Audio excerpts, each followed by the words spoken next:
here we are again in our little car here, getting ready to enter the coffee shop to do a little bit of work today.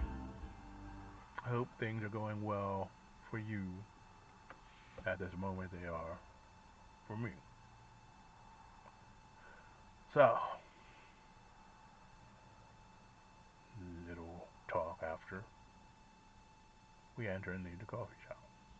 I guess it's not total chaos now, it's just chaos. The world we live in now.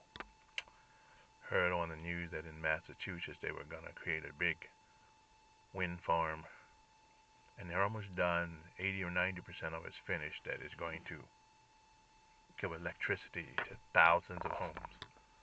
But our president has had it shut down because he doesn't like green energy, because he wants to use petroleum and send carbon into the air that will ultimately end up destroying all of us. When do we go too far? That is my question. How far can a person go in sticking their nose into other people's business, poorly micromanaging before everything blows up and everything is destroyed? And how long will people allow it? Interesting question, eh? I think people will allow for a long time because people have a lot of tolerance when they're not being directly touched by what's happening. They seem to be able to turn away from it or ignore it. And the ones who are more sensitive to such things don't seem to have the power to really get out and change things. And so ultimately, I think this will be the defeat of the human being on this planet. The end of the human being. Visit some of our stories at vocal.media, where I write a lot of stories about the future, about artificial life forms, about AI. The sad thing is, in almost all of those stories, the AI ends up taking over because the human beings are so destructive that they will wipe themselves out if something else does not organize their lives and make them live a certain way. We live during frightening times. We live when those who should be following or not involved in the system at all are leading, at a time where religion has been turned and weaponized in order to take control over others, instead of it being used as a tool to rise higher and have control of oneself. These are frightening times, but they are interesting times. And I'm sure that you will find that if you learn how to take back your wisdom and understanding, sit back, look at the lens through that wisdom and understanding, and just be a witness, I think that your life will be a lot better. Go out and do what you're driven to do. Are you driven to go protest? Are you driven to vote? Or are you driven to organize? Or are you driven to just meditate, to do art? Do what your heart drives you to do. And I think things will be good. This might seem hard to some people who are sort of like the zealots in charge of our country right now. The people who think that their way is the right way and the only way, and that their duty is to force everyone to do things the right way, which is their way. But these people and these attitudes have to be thrown out. They have to be ignored. They are the problem. They are what have brought us to the point of destruction we are in right now, when the roots of civilization, the roots of a healthy planet, The roots of community, love and compassion are slowly being destroyed, and people are being separated into little gangs and little clans who will be fighting each other out of anger, out of fear, because of a lack of abundance until they leave this earth.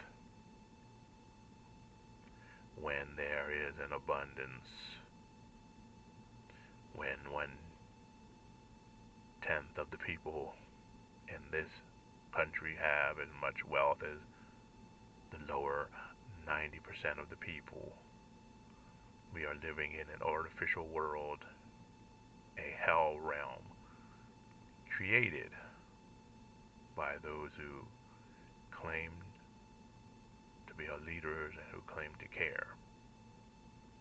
And it's only when we realize this, we move beyond them.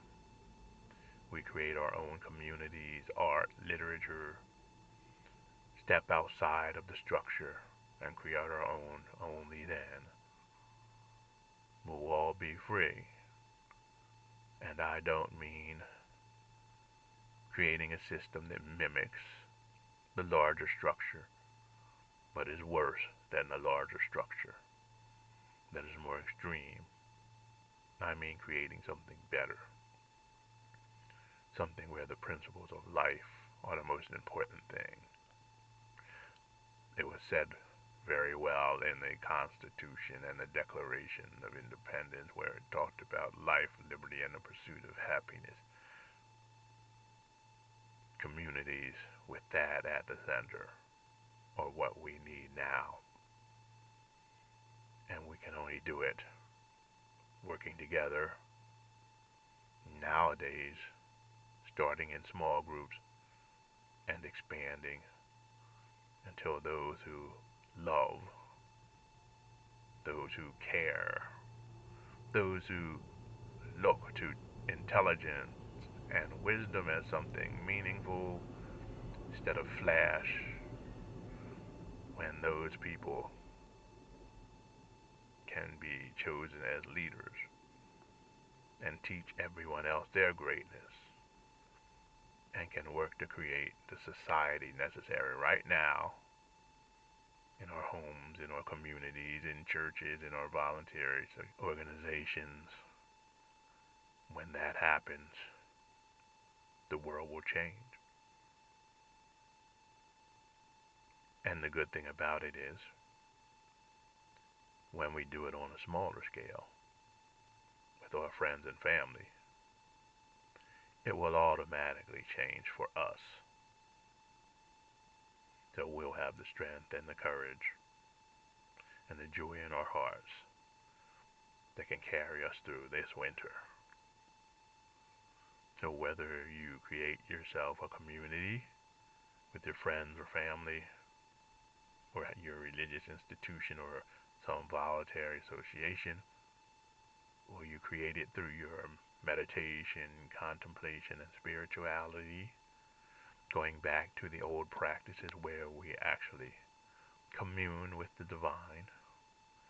Whether you do any of these paths, it's important to do something. Because when you do something, it not only saves yourself, but it saves the world. Thanks for being with us. Subscribe and hit the bell so more people can hear our message, and visit our website where you can learn more about what we're doing. You can find a Patreon there. All kinds of things to partake of what we're doing to help build a better world. Namaste, everyone. Go to our website. You'll find a page that says Buy Om a Latte, and sit back and enjoy all of our programming on YouTube and our Spreaker podcast.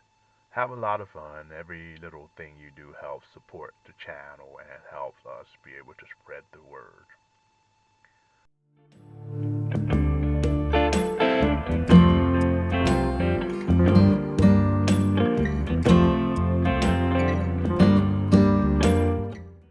Why do you think that health and wealth sound similar?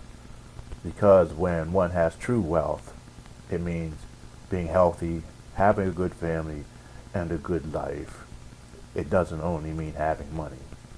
And that is why we are trying to create opportunities for you to have wealth in your life. At Diana Sarah Holistic Health. Join us at www.nextstepcoaching.mysite.com.